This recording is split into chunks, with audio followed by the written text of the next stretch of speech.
The air inside the old concert hall was thick and heavy, smelling faintly of old wood, dust, and the sharp temps of floor wax. It was a cold evening in late November, just beginning to rain outside, but inside. The atmosphere was hot and buzzing with energy. Every seat in the house was filled.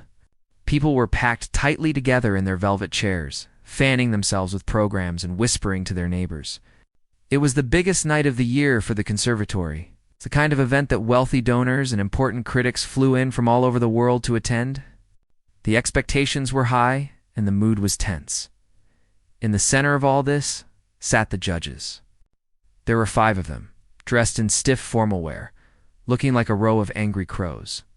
They sat behind a long table with bright lights shining down on them, making them look severe and unapproachable. Among them was the guest of honor, a famous pianist known for his incredible talent and his terrible temper. He had flown in specifically to judge the final competition, and he was already looking bored. He kept checking his gold pocket watch, sighing loudly and tapping his fingers on the table. Everyone knew that if he wasn't impressed, the student's career was over before it began.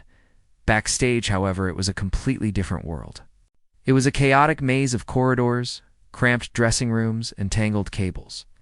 Nervous students paced back and forth in their rented tuxedos and long dresses, their faces pale, their hands shaking. The air here smelled of hairspray, sweat, and anxiety. That is where we find the young woman. Let's call her Alina. She wasn't dressed like a star. She wore a simple, plain black dress that was slightly too long for her. Her hair was pulled back in a tight, practical bun. She was standing in the shadows near the heavy velvet curtains, holding a stack of sheet music. She wasn't there to perform. She was there to work. Alina was a scholarship student. A girl from a poor family who had grown up practicing on an old, out-of-tune upright piano in a dusty apartment. She was talented, incredibly so, but she was quiet. She didn't have the flashy confidence of the rich kids, and she certainly didn't have the money to buy the fancy gowns the other students wore. Tonight, she was just a page-turner. She watched from the wings as the current performer played. It was a young man named Victor. He was handsome, arrogant, and dressed in a pristine white suit that sparkled under the stage lights. He was playing with showy, aggressive movements, throwing his body around and hitting the keys with unnecessary force. The crowd seemed to love the drama of it, clapping after every difficult run. But Alina could hear the mistakes. She could hear that his heart wasn't in the music, only his ego. She looked down at the floor, feeling a mix of annoyance and sadness. She knew she could play better, but she also knew that nobody cared what the page-turner thought. Suddenly, the music stopped with a jarring crash. The final chord wasn't held. It was cut short. The crowd gasped. Victor stood up, swaying dangerously. He took a bow, but instead of walking off stage gracefully, he stumbled. He grabbed the edge of the piano to steady himself, his face turning a sickly shade of green. Backstage, the panic started instantly. The director of the conservatory, a frantic man with thinning hair and a wild look in his eyes, rushed past Alina, almost knocking her over. A stagehand ran out, grabbed Victor by the arm, and practically dragged him into the wings. As soon as he was off stage, Victor collapsed onto a crate, breathing hard, clutching his stomach. He was gasping for air, sweat pouring down his face. He looked like he might faint at any second. The director was hyperventilating. What is wrong with him? Is it food poisoning? The flu? He shouted at no one in particular. He can't go back on. We have 10 minutes of the program left. The finale is not ready. The orchestra conductor came running in from the other side. We need a pianist. We cannot send the orchestra out alone. The audience will riot. We need someone to fill the gap, just a simple piece to calm them down before the big finish. Alina pressed herself against the wall, trying to disappear. She hated conflict. She just wanted to do her job and go home. But the director was spinning around, his eyes scanning the dark corridor desperately. He saw a few stagehands, a makeup artist, and then his eyes landed on Alina. He froze. He looked at her plain face, her simple dress, and most importantly, the stack of music she was holding. You, he said. Pointing a shaking finger at her, Alina blinked and looked behind her to see if he was talking to someone else. Seeing no one there, she pointed at herself. Me, yes, you. You're a student here, aren't you? Third year. Yes, sir, Elena stammered. But I'm just turning pages. You play the piano, don't you? He didn't wait for an answer. He grabbed a thin booklet of sheet music from a nearby stand. It looked old, the corners dog-eared, and the paper yellowing. We need a solo. Something to distract the crowd while we get Victor to a doctor and set up for the finale. He shoved the music into her hands. Play this. Alina looked down at the title. It was a simple folk tune, a lullaby that every beginner learned. It wasn't a showpiece. It was something you played to put a baby to sleep. She frowned. Sir, this is very simple. The audience came for a virtuoso performance. They won't want to hear this. The director looked at his watch, his face turning pale. I don't care what they want. I need someone to sit on that bench and make noise so the house doesn't empty out. You don't have to do anything fancy. Don't try to show off. Just play the notes. Keep it steady. Keep it quiet. Just fill the silence. He grabbed her shoulders and pushed her gently toward the stage entrance. You know this piece, right? Yes, Elena whispered. I've known it since I was a child. Good, then you can't mess it up. Now go. The announcer walked onto the stage, tapping the microphone. The feedback screeched, making the audience groan. Ladies and gentlemen, the announcer's voice boomed, sounding nervous. Due to unforeseen circumstances with our soloist, we will have a brief change in the program. Please, welcome to the stage, Alina. The applause was polite but confused.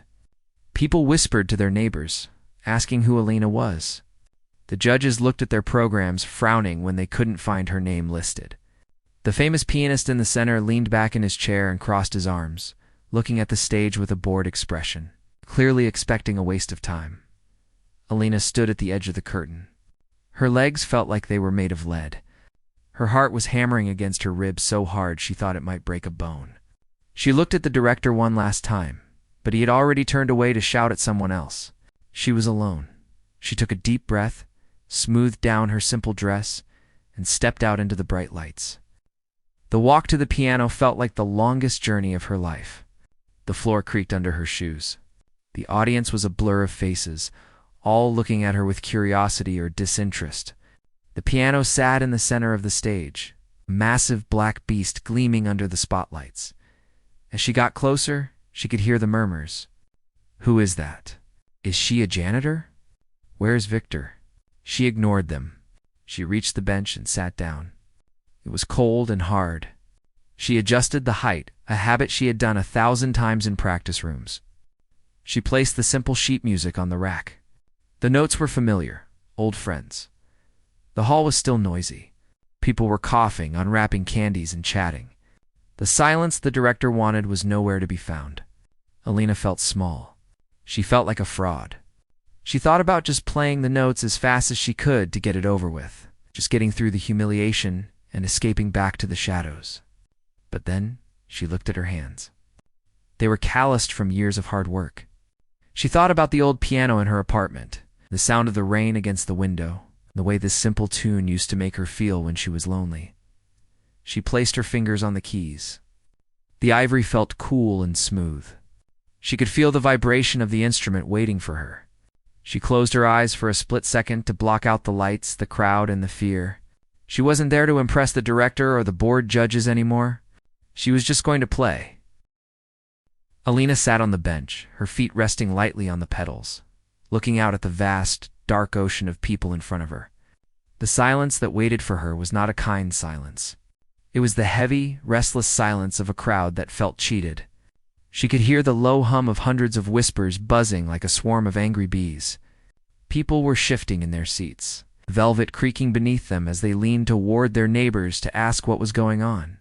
The air in the great hall was thick with disappointment.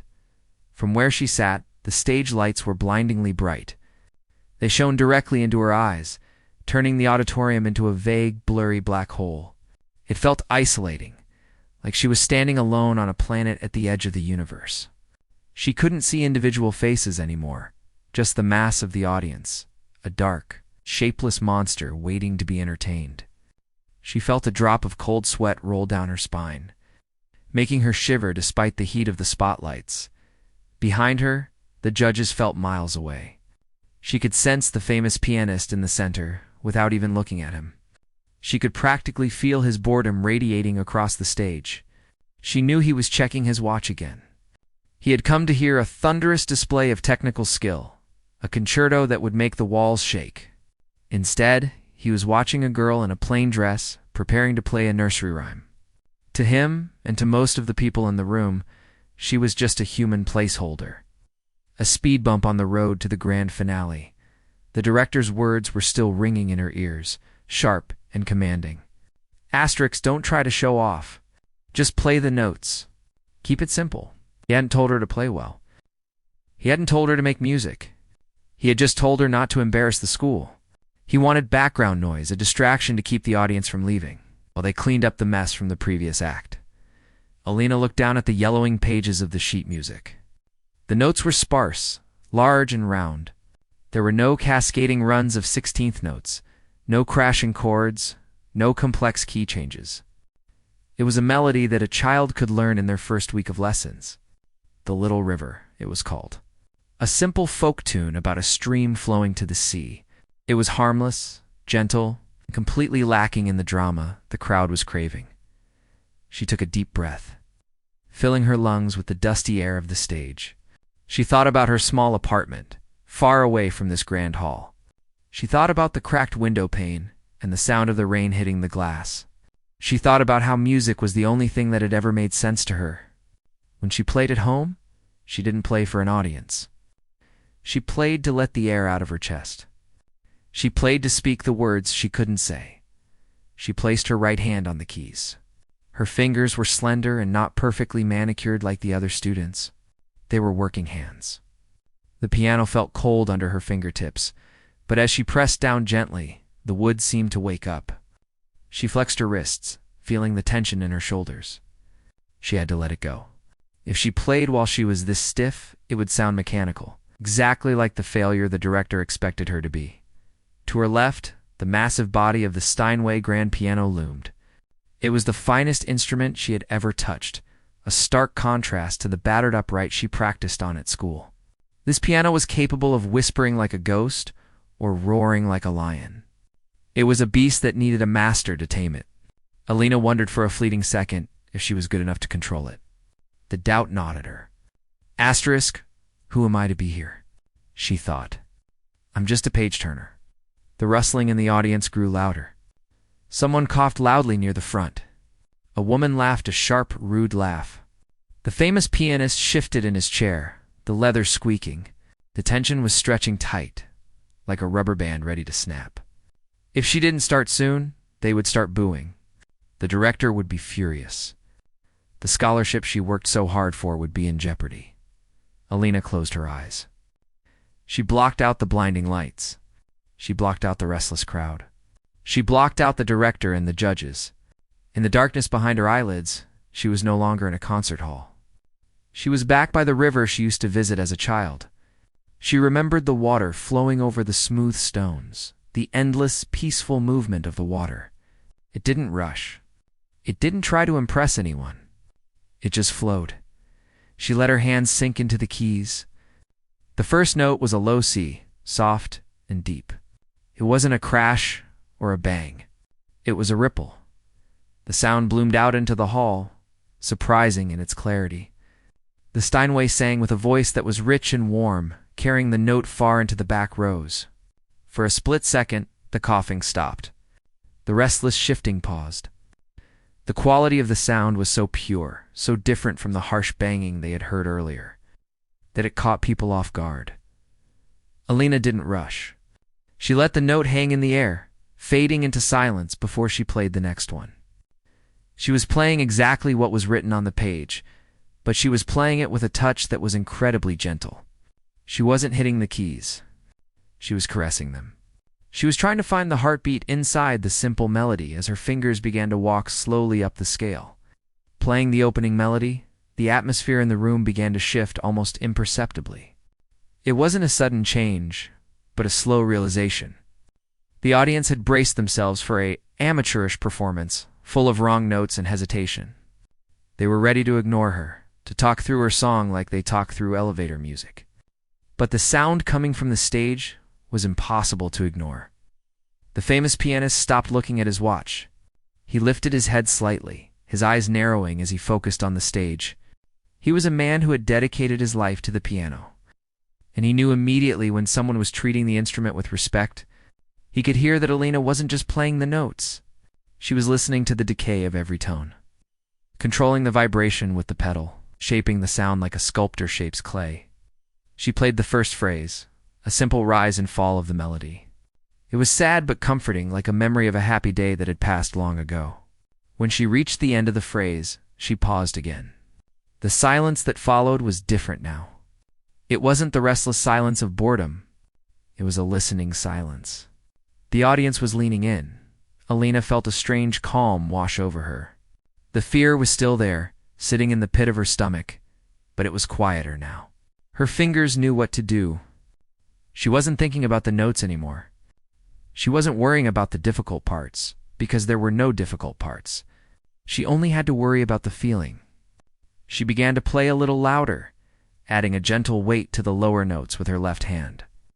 Creating a bed of sound for the melody to lie on, she thought about the night her father left. She thought about the quiet house and the way. She had played this tune over and over again to keep the silence from being too scary. She poured that loneliness into the keys, and the piano soaked it up and gave it back as something beautiful. The music began to weep, not in a painful way, but in a cleansing way. It was the sound of letting go.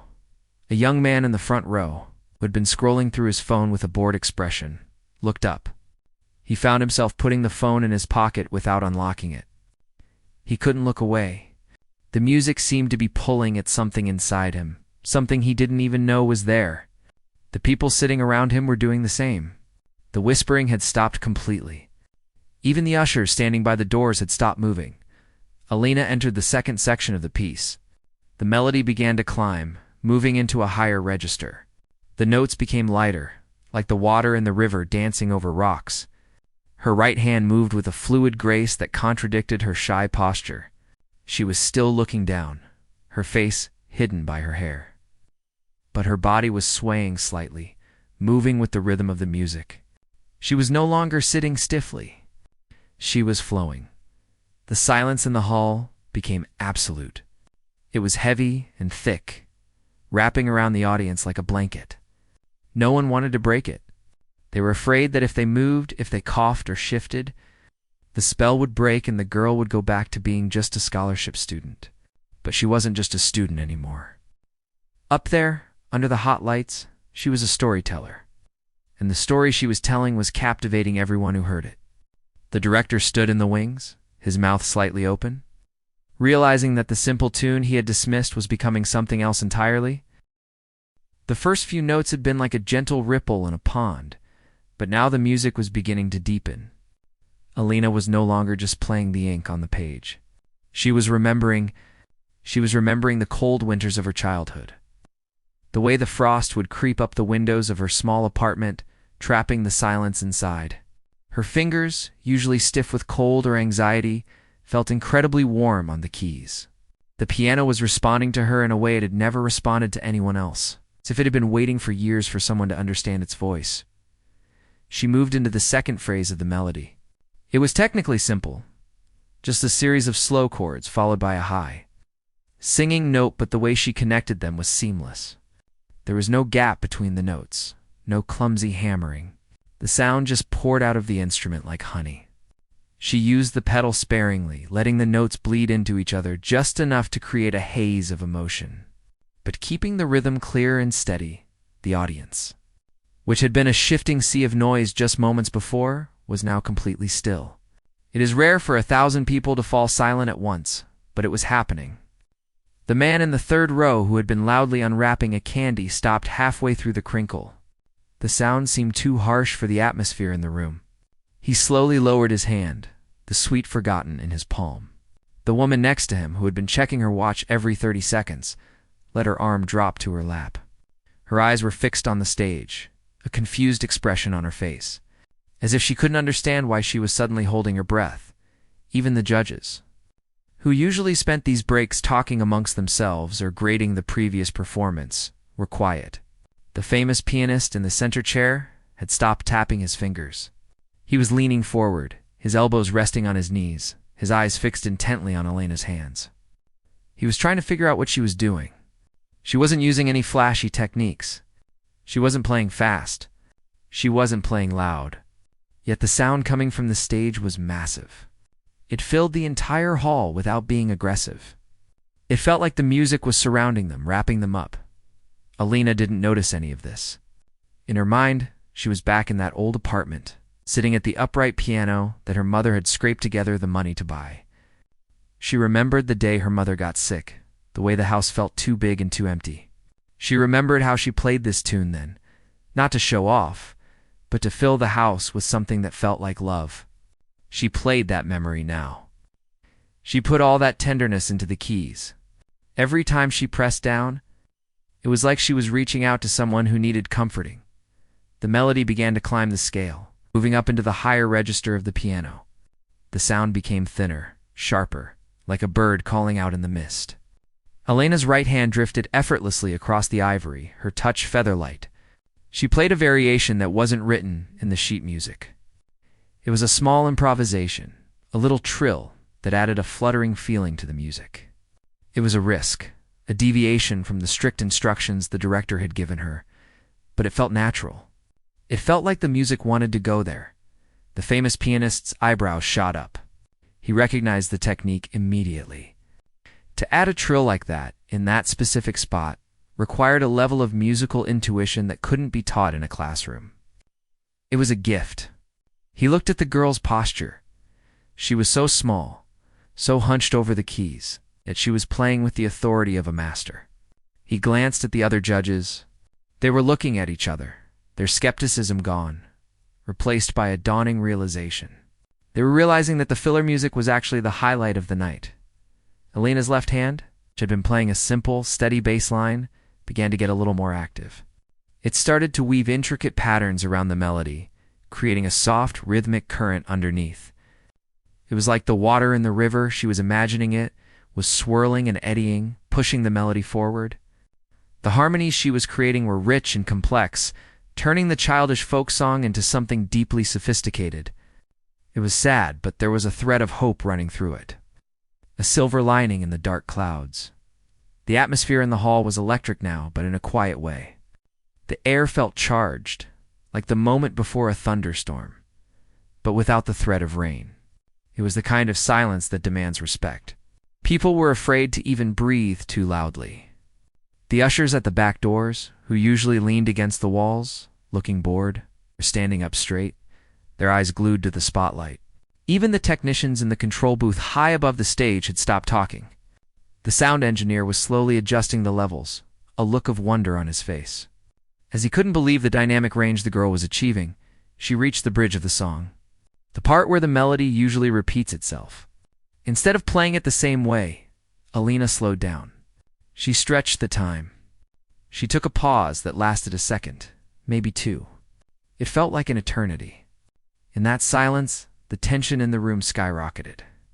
Everyone was leaning forward, waiting for the next note, desperate to know where she was taking them. It was a masterclass in holding an audience's attention. She wasn't just playing music. She was controlling their heartbeats. When she finally played the next chord, it was a release. It was warm and soft, like a sigh after holding your breath for too long. She let the chord hang in the air, ringing out clearly. The decay of the piano was beautiful to listen to. The sound vibrated through the floorboards, through the seats, and into the bones of everyone listening. It was a physical sensation. Elena's eyes were still closed. She wasn't seeing the judges or the crowd anymore. She was seeing colors. She saw deep blues and soft grays, the colors of twilight. She felt a strange sense of peace settle over her. The anxiety that had been clawing at her chest when she first walked out was gone. She realized in that moment that the music didn't care about her dress, or her lack of money, or what the director thought of her.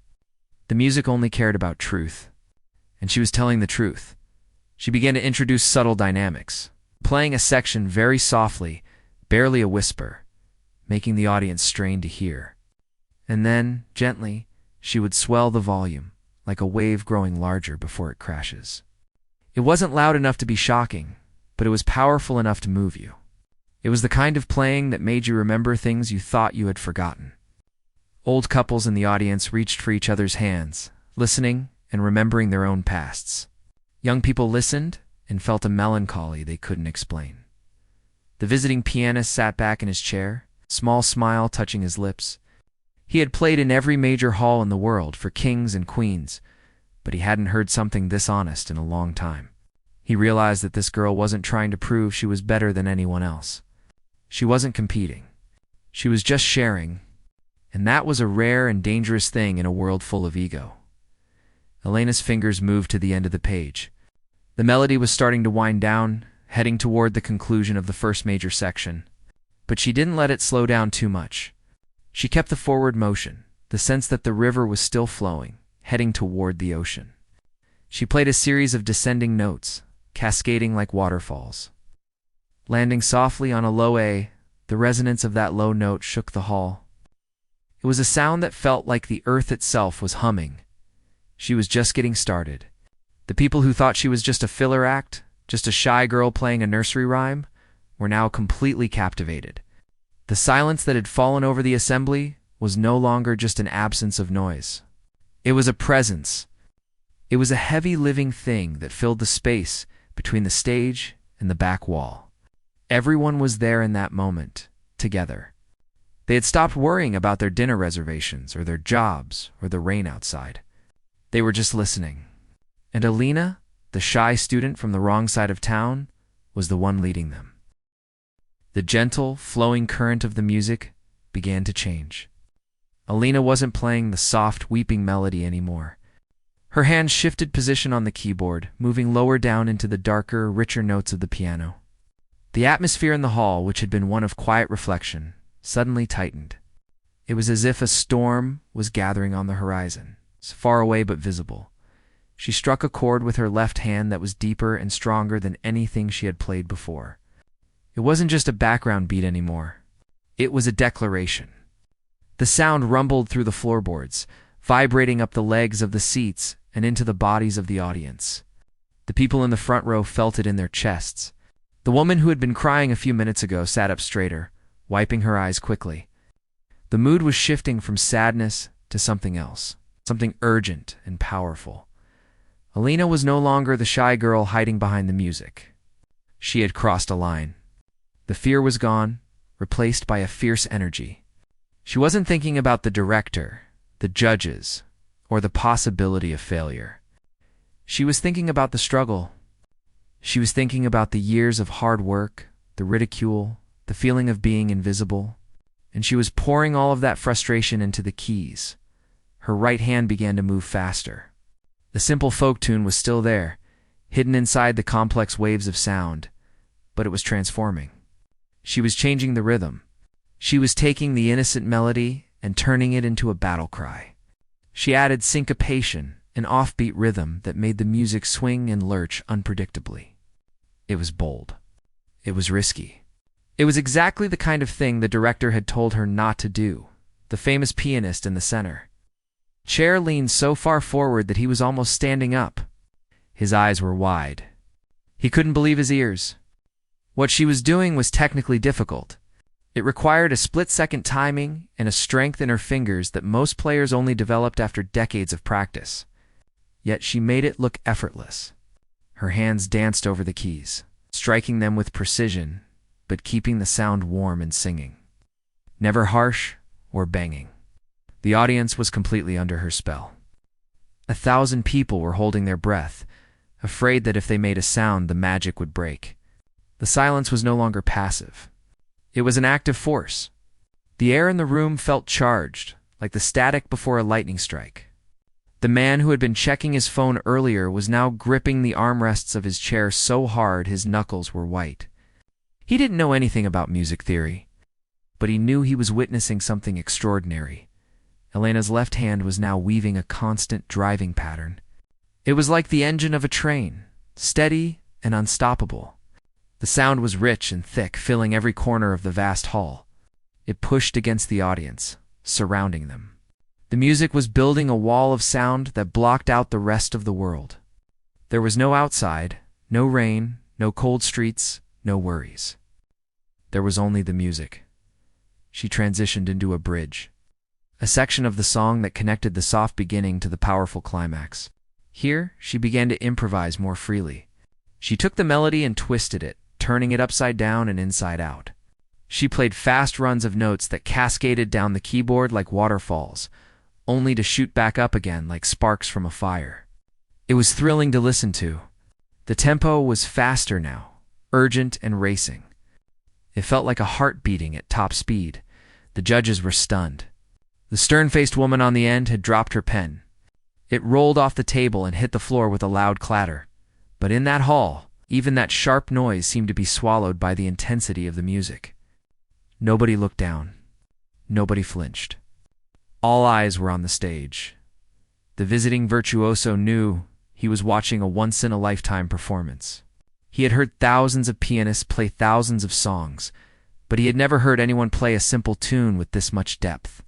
She was taking something small and making it infinite. He realized that this girl, whom everyone had ignored, possessed a genius that couldn't be taught in a school.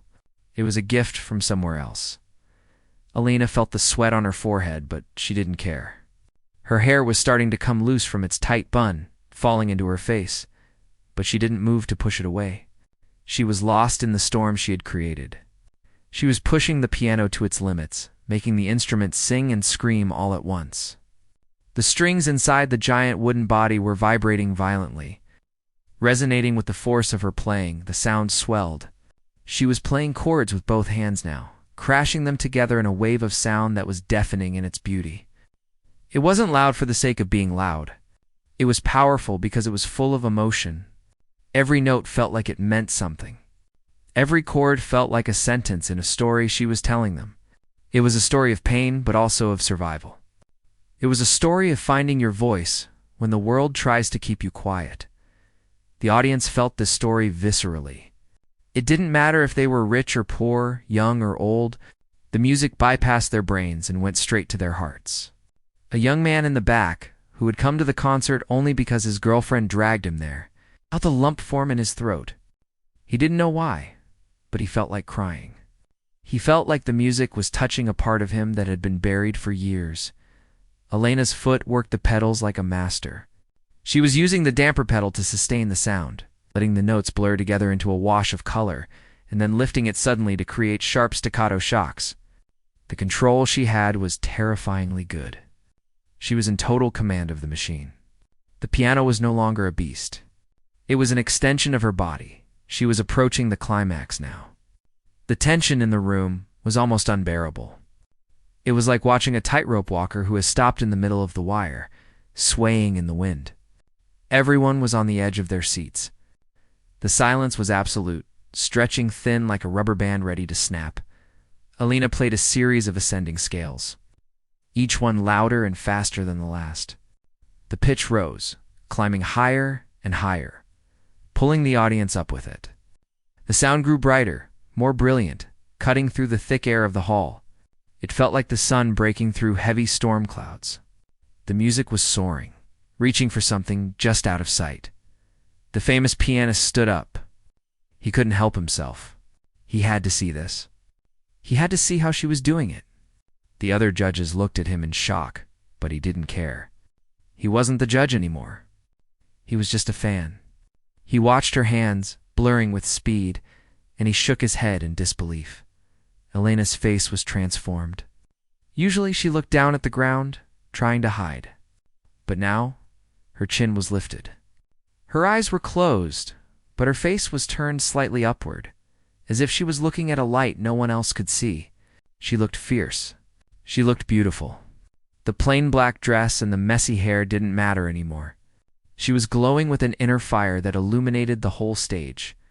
She reached the peak of the climb.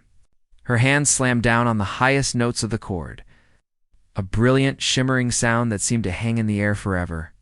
It was the loudest she had played, a moment of pure triumph. And then, in the blink of an eye, she cut the sound off. She lifted her hands off the keys and released the pedals. The sound vanished instantly. The silence that rushed back in was deafening. It was a heavy, physical weight that pressed down on everyone in the room. The audience was frozen. They were stuck in that moment, trapped in the echo of the music that had just filled their souls. No one moved. No one breathed. It was the kind of silence that happens when something true has just been spoken, and no one knows how to respond. The world had stopped turning, just for a second, all because of a girl and a piano. The final chord seemed to hang in the air like a held breath, shimmering against the high ceiling of the concert hall. Alina didn't pull her hands away immediately. She left them resting on the keys, feeling the vibration of the strings slowly dying away beneath her fingertips. She was breathing hard, her chest rising and falling rapidly, her heart hammering against her ribs like a trapped bird. The sweat on her forehead was cold now. For the first few seconds, the hall was completely, utterly silent. It wasn't the polite silence of people waiting for the song to end so they could clap. It was a heavy, stunned silence. The kind that happens when someone witnesses something so unexpected, so raw, that they forget how to react. The air felt thick with electricity. It was as if the 1,000 people in the room had stopped breathing at the exact same moment. Alina slowly opened her eyes. The bright stage lights blurred her vision, turning the audience into a dark, indistinct mass. She couldn't see their faces, but she could feel them. She could feel the weight of 1,000 eyes staring at her. The fear, which had vanished while she was playing, came rushing back all at once. She felt small again.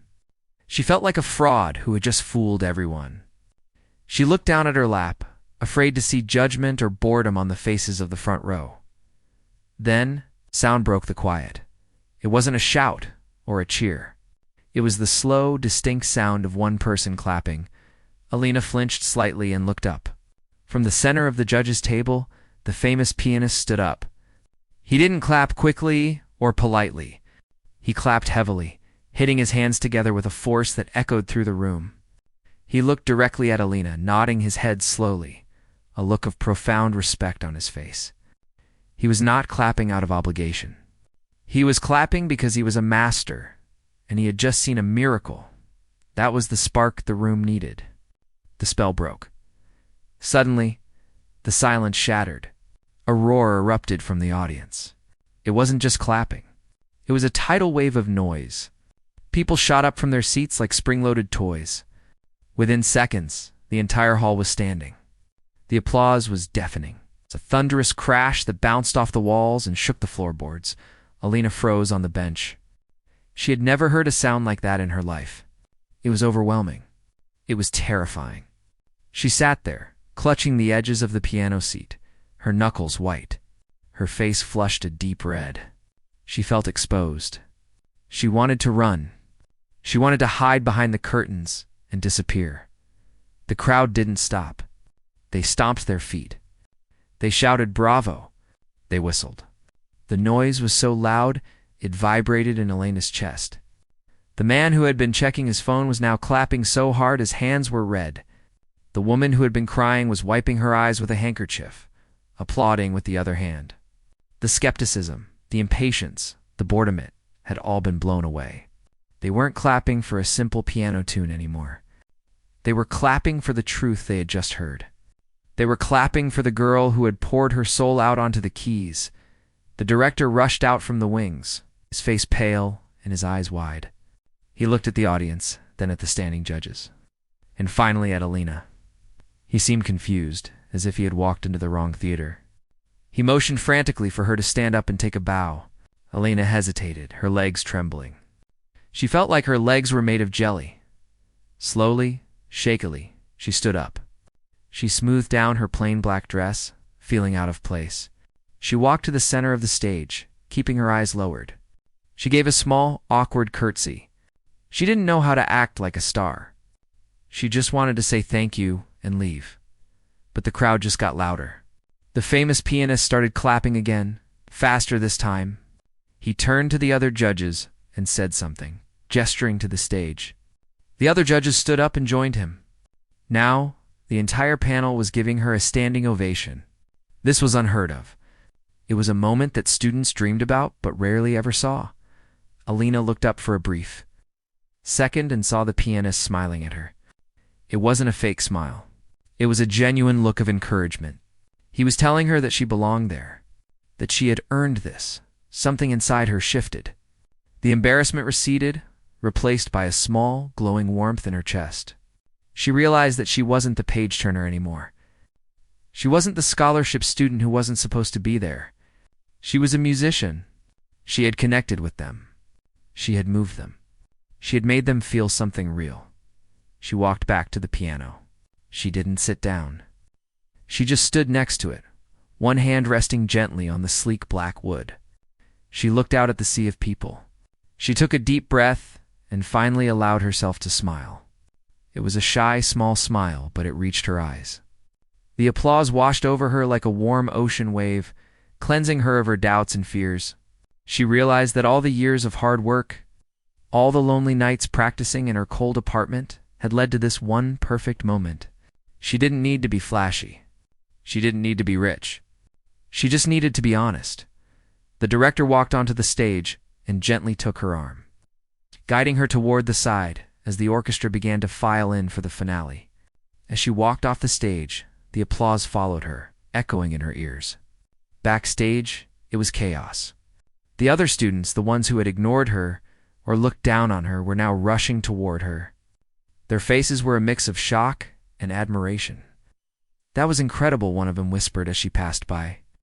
"I didn't know you could play like that," another said, awe in their voice. But Alina hardly heard them. She felt lightheaded, like she was floating. She found a quiet corner behind a heavy equipment case and leaned against it, sliding down to the floor. She buried her face in her hands. Her body was shaking uncontrollably now, the adrenaline wearing off. She let the tears come, silent tears of relief and joy. She thought about the simple tune she had played. It was just a melody about a river. But she knew that the river was her. It had started small and unnoticed, flowing through rocks and rough places, always moving, always struggling. And tonight, finally, it had reached the ocean. The stage manager found her there a few minutes later.